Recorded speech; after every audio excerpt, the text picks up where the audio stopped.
Менин iş günüm. Менин атым Наталья.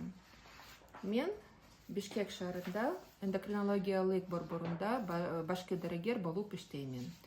Биздин борбор Бишкек шаарынын борборунда жайгашкан. Мен күнүгө саат 6:30 турамын, жуунамын, кийинимин, анан эртең мененки тамакты даярдаймын.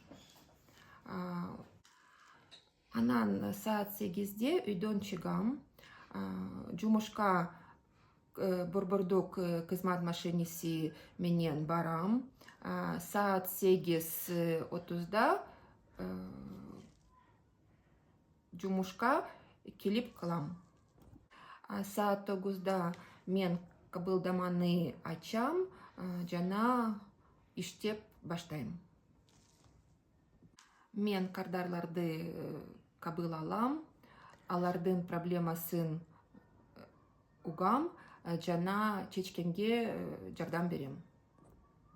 Мындан тышкары күнүгө ар кандай адистер менен жолугушам. Менин иш күнүм саат 5-те бүтөт. Үйгө көбүнчө троллейбус менен барам. Жумуштан келатып, дүкөндөн жана базардан керектүү азыктарды сатып алам.